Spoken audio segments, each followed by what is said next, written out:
Pemirsa, beberapa waktu lalu di wilayah Kabupaten Banyuwangi dihebohkan dengan suatu peristiwa ada seorang remaja berusia 14 tahun yang membuang bayi ke dalam sumur. Ternyata setelah ini diselidiki, ternyata bayi ini adalah hasil atau yang dikeluarkan atau dilahirkan akibat dari korban pemerkosaan si anak remaja 14 tahun ini.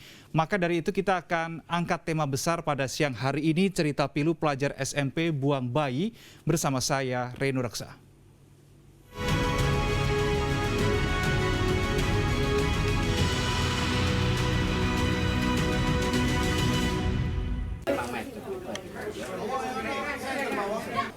Seorang pelajar SMP berusia 14 tahun membuang bayi kandungnya sesaat setelah dilahirkan ke dalam sumur. Kasus ini terekam dalam kamera CCTV klinik pemeriksaan kehamilan. Kasus ini terjadi di Desa Dadapan, Kecamatan Kabat, Banyuwangi. Tim Basarnas dan BPBD pun dikerahkan untuk mengevakuasi bayi yang berada di dalam sumur dengan kedalaman lebih dari 13 meter. Pembuangan bayi tersebut diketahui seorang perawat yang melihat banyak bercak darah dari kamar mandi. Dan setelah membuka CCTV, perawat mendapati pelaku pembuangan keluar dari kamar mandi dengan membawa bayi yang sudah tidak bergerak untuk dibuang ke dalam sumur.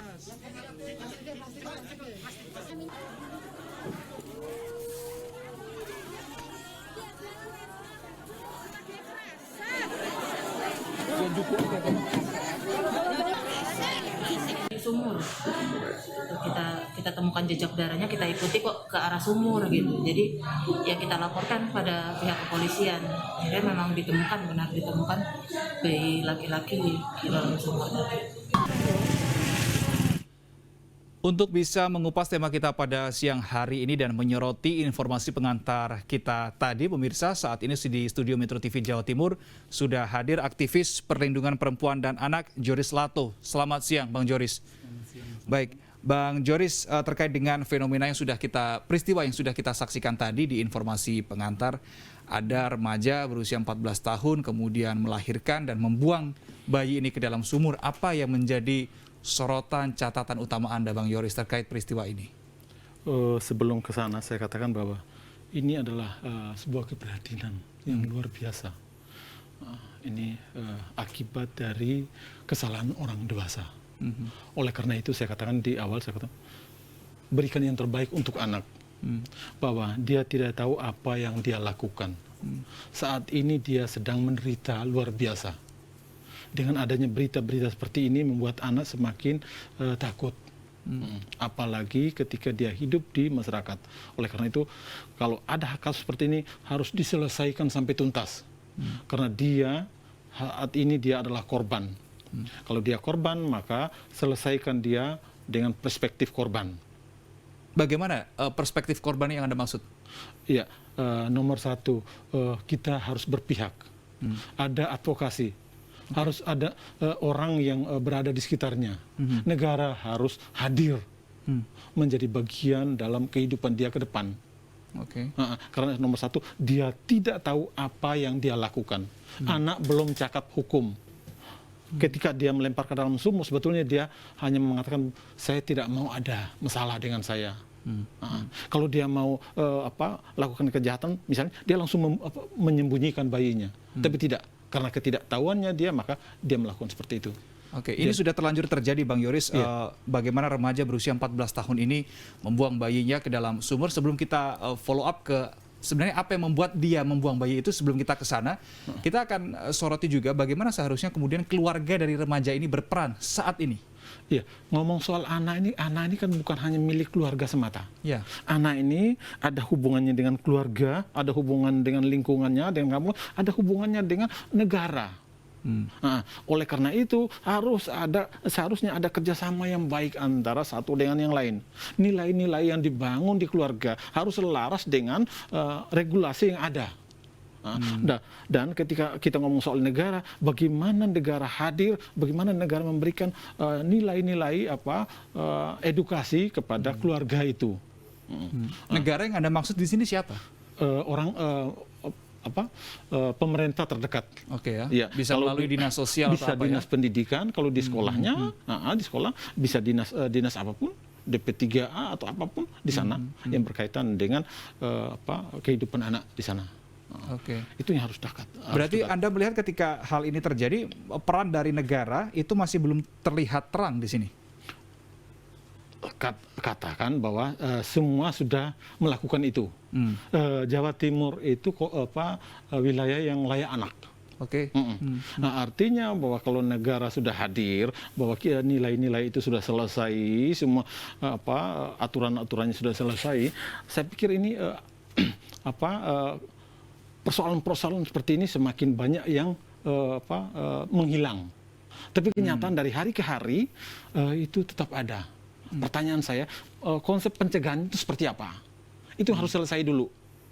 Karena kalau kita hanya lihat pada persoalan kejadian seperti ini, maka biayanya menjadi semakin besar. Ya, jadi kalau saya mau katakan bahwa di pencegahannya harus kuat. Kampanye tentang hak anak misalnya, itu harus kuat. Bagaimana masyarakat dipahamkan bahwa anak itu punya hak atas tubuhnya. Dia korban. Artinya bahwa ada orang yang menggunakan tubuhnya untuk melemahkan posisi anak. Dalam ketidaktahuan anak, dia atau orang dewasa itu membuat anak menjadi semakin lemah. Oke, tetapi kan anak ini kan tinggal dalam kesehariannya ya, terdekat kan dengan keluarga. Iya. Tidak bisa pemerintah dipaksa harus terus-menerus hadir di situ. Peran keluarga, fungsi keluarga di sini perlu dikuatkan. Bagaimana sorotan Anda? Iya, bahwa saya katakan di awal tadi bahwa keluarga, masyarakat dan pemerintah itu harus satu, punya visi yang sama dalam melihat persoalan anak. Artinya ketika anak tidak tahu, anak harus diberitahu. Oke. Dia tidak tahu kok. Jujur bahwa apa yang dia lakukan sebetulnya dia tidak tahu. Harus ingat bahwa anak tidak cakap hukum. Kalau dia cakap, dia tidak mungkin masukkan anaknya ke dalam sumur. Dia mungkin kuburkan atau apa sih untuk banyak cara lah. Oke, baik. Tapi kita tidak masuk ke sana sepertinya. Oke, baik. Bang Yoris, kita akan bahas di segmen berikutnya apa yang sebetulnya melatar belakangi seorang remaja berusia 14 tahun ini untuk kemudian membuang bayi yang baru saja dilahirkan ke dalam sumur. Apa yang menjadi latar belakangnya? Kita akan soroti faktanya di segmen berikutnya. Tetap bersama kami.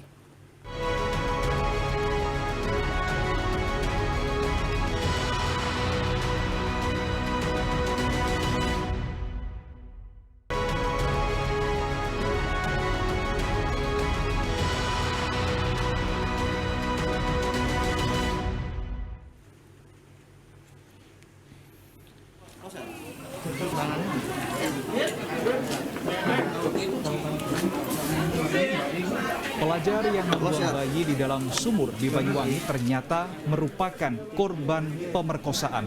Sebelum membuang bayi ke dalam sumur, pelajar yang masih berusia 14 tahun tersebut datang ke klinik untuk berobat. Namun di sela antrian, dirinya pamit ke kamar mandi dan ternyata melahirkan seorang bayi. Saat ini Polresta Banyuwangi menangani kasus persetubuhan anak di bawah umur tersebut. Karena pelaku ternyata merupakan korban pemerkosaan oleh tetangganya, seorang kakek berumur 60 tahun. Korban remaja 14 tahun diperkosa sejak April 2020 dengan disertai ancaman sehingga menyebabkan kehamilan.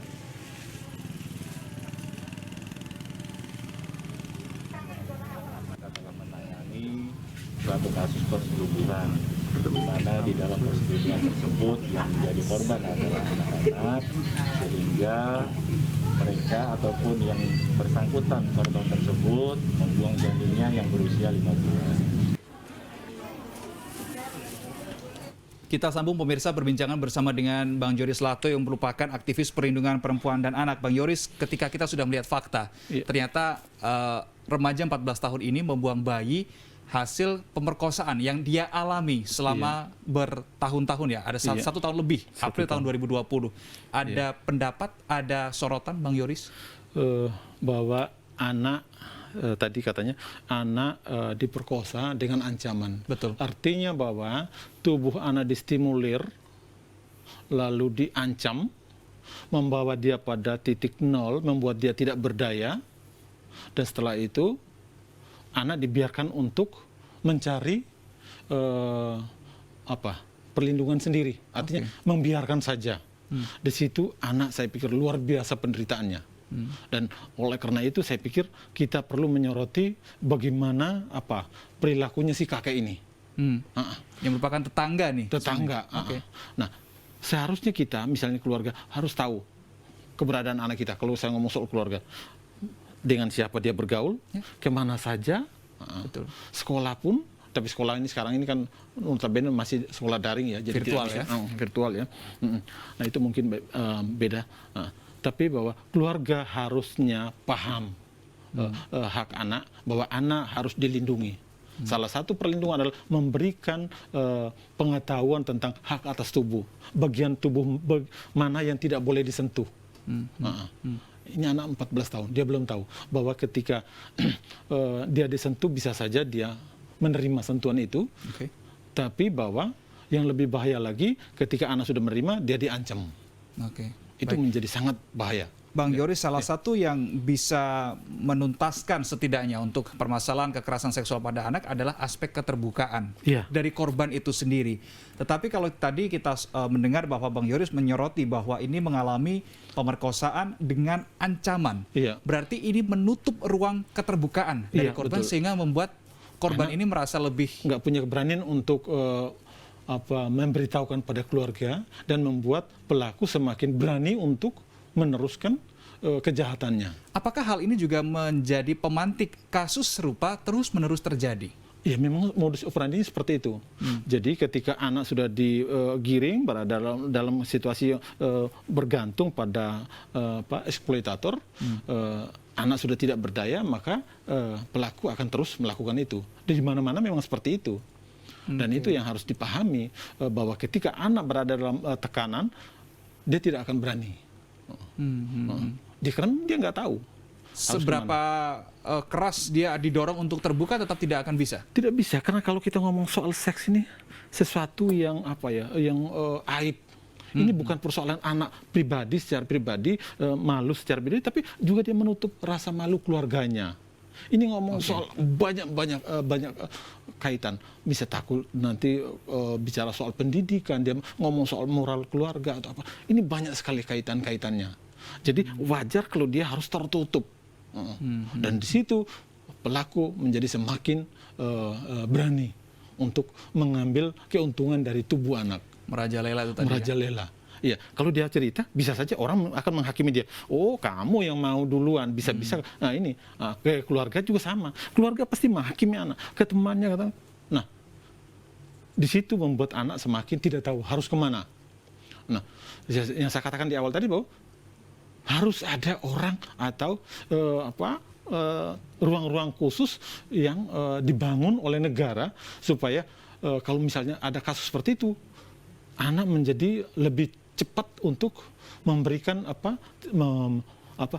bercerita pada orang-orang yang dipercaya. Oke, kita mengenal ada lembaga LPSK, Lembaga Perlindungan Saksi dan Korban. Apakah ini bisa untuk menjadi wadah bagi para korban kekerasan seksual ini untuk melapor?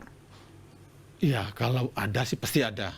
Tapi bahwa jarak antara LPKSAN dengan anak di Banyuwangi ini seperti apa? Harus ada orang yang menunjuk bahwa ini loh tempatnya. Nah kita tahu misalnya di tetangga kita, nggak usah yang di Banyuwangi, di Surabaya saja.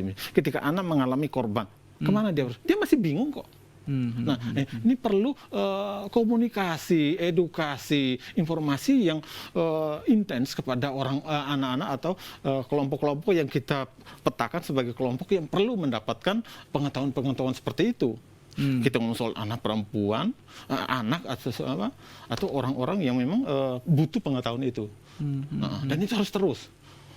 Media apapun kita bangun untuk supaya anak-anak tuh mendapatkan informasi seperti itu. Oke, kalau kita berbicara soal negara, tadi Bang Yoris sempat mengatakan bahwa siapa yang dimaksud negara? Pemerintah yang terdekat dengan masyarakat. Berarti kita kalau berbicara soal pemerintah yang terdekat, ada tingkat desa, itu ada kelurahan. Ada fungsi-fungsi konseling yang seharusnya hadir di situ. Iya, di puskesmas misalnya ada fungsi konselingnya. Di Surabaya kan sudah ada misalnya ruang khusus untuk anak remaja. Itu sudah ada. Saya pikir kalau semua departemen, semua dinas-dinas terkait itu punya ruang khusus untuk anak, maka anak menjadi lebih berani untuk mengungkapkan. Apalagi anak yang sudah dalam tanda petik bergantung pada eksploitator. Bergantung karena ketakutan, bukan bergantung karena dia ada sesuatu yang dia dapatkan, bukan. Tapi karena ketakutan maka dia bergantung. Oke. Anak 14 tahun ini berarti usia-usia SMP, Bang Joris. Berarti Iya. kalau kita melihat di usia-usia sekolah, di jenjang sekolah itu kan ada yang namanya guru BK mungkin. Ini apakah juga bisa menjadi wadah yang bisa dimanfaatkan oleh anak-anak yang merupakan korban tersebut untuk berkonsultasi mungkin? Seharusnya seperti itu. Namun ketika daring begini saya nggak tahu konsep konselingnya seperti apa. Itu kita juga tidak tahu. Karena sampai sekarang juga saya juga tidak terlalu mengikuti karena memang beda dunia pendidikan sekarang di masa Covid ini. Oke, baik Bang Yoris, ada satu hal yang saya soroti di sini ketika tadi dikatakan bahwa remaja berusia 14 tahun dikatakan pelaku ternyata merupakan korban pemerkosaan. Berarti ada stigma bahwa remaja 14 tahun ini dikategorikan sebagai pelaku dan korban di waktu yang bersamaan. Bagaimana Anda menyoroti ini? Kita akan bahas di segmen berikutnya. Siap. Bang Yoris, pemirsa tetaplah bersama dengan kami.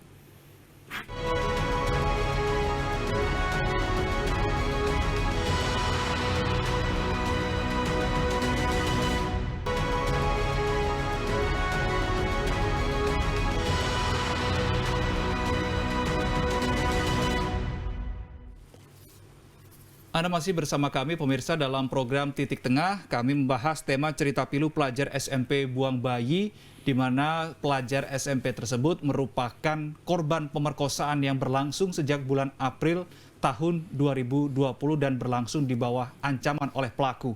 Nah, saya masih bersama Yoris Lato, aktivis perlindungan perempuan dan anak. Bang Yoris, setujukah Anda, sepakatkah Anda ketika remaja berusia 14 tahun ini dikatakan sebagai seorang korban? Tadi ada sudah setuju ya. Iya. Tapi bagaimana kalau remaja ini juga dikatakan sebagai pelaku atau bahkan dijerat hukum karena membuang bayi ke dalam sumur? Etiskah ini, Bang Yoris? Nomor satu yang mau saya lihat bahwa anak korban. Kalau dia korban maka penuhi hak dia sebagai korban dulu. Soal hukum itu urusan hukum. Tapi bagaimana anak dipulihkan kalau dia menjadi korban kekerasan seksual, minimal dia harus selesaikan dulu persoalan seksualnya. Organ reproduksinya diperbaiki semua dulu, mulai dari rahimnya harus diperiksa apa semua lalu persoalan psikisnya harus selesai. Anak harus berdamai dengan masalahnya ini dulu. Ya, lalu persoalan keluarganya, keluarga harus bisa menerima anak dulu. Jangan sampai semuanya menjadi beban anak, beban kesalahan anak. Kalau persoalan hukum, saya nggak tahu. Seharusnya negara melihat bahwa dia adalah korban. Saya punya pengalaman, pernah mendampingi anak yang berhadapan dengan hukum seperti itu, diperkosa, lalu hamil, lalu gugurkan. Yang menggugurkan memang, yang punya inisiatif untuk menggugurkan adalah laki-laki itu yang memperkosanya. Dan anak itu bisa tinggal bersama kami, putusan pengadilan tetap berada bersama kami di shelter selama 5 bulan. Nah, saya maunya seperti itu. Artinya bahwa ketika seperti ini jangan dibawa ke penjara, kasihan. Karena dia akan sudah lemah, tambah dilemahkan lagi ya. Dilemahkan. Dia butuh orang-orang yang mau berbagi dengan dia. Butuh orang yang mau menguatkan perasaan dia, pikiran dia. Apalagi dia masih 14 tahun, masih sangat rawan, masih sangat rentan untuk mengalami kekerasan-kekerasan lain kalau dia dilepaskan. Oleh karena itu kita harus bangun gugus tugas misalnya, datangi anak untuk menyelesaikan persoalan anak ini. Selesaikan persoalan fisiknya, persoalan psikisnya, persoalan sosialnya, persoalan hukumnya. Harus ada advokat yang mendampingi dia atau paralegal yang mendampingi dia sampai tuntas. Lalu kembali persoalan sekolah, anak harus kembali sekolah. Karena sekolah itu adalah hak, pendidikan adalah hak bagi anak. Tidak bisa misalnya ketika dia sudah seperti itu, keluarkan dari sekolah. Nggak boleh. Keluarga harus bersikap seperti apa untuk menangani anak remaja 14 tahun ini? Nomor satu, keluarga harus menerima anak sebagai korban. Tidak boleh menghakimi dia. Nah, demikian juga masyarakat. Masyarakat harus paham bahwa anak ini sedang dalam masalah, dia harus didampingi. Baik, Bang Yoris, data dari pemerintah Provinsi Jawa Timur ini tahun 2020 ya, karena sudah berlangsung, yang menjadi anefnya adalah 60% kekerasan yang terjadi pada anak ini terjadi di lingkup rumah tangga, di lingkup keluarga. Berarti ini lingkup yang seharusnya safe, aman untuk anak, tetapi ini malah jadi tempat terjadinya kekerasan. Iya. Bagaimana menurut Anda? Artinya bahwa keluarga bukan tempat yang aman bagi anak. Karena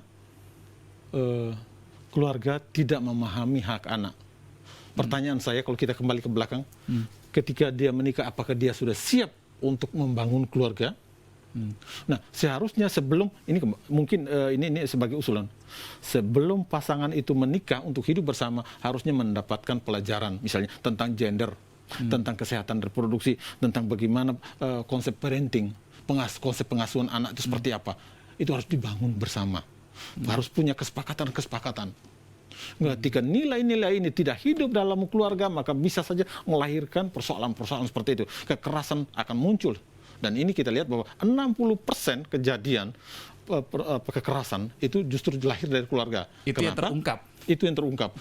Yang di luar kan banyak sekali. Ini kita ngomong soal fenomena gunung es. Dan ini seharusnya, kembali lagi, negara harus hadir. Ketika kedua manusia ingin menyatukan diri dalam sebuah ikatan perkawinan, negara harus hadir. Berikan dia materi tentang gender.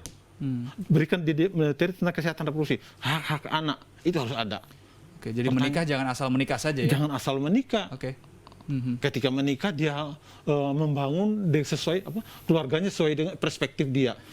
Belum tentu benar. Belum tentu benar. Belum tentu benar. Bisa saja dia lakukan sesuai keinginan dia. Bukul itu adalah hak saya. Nah, itu kan itu bahaya.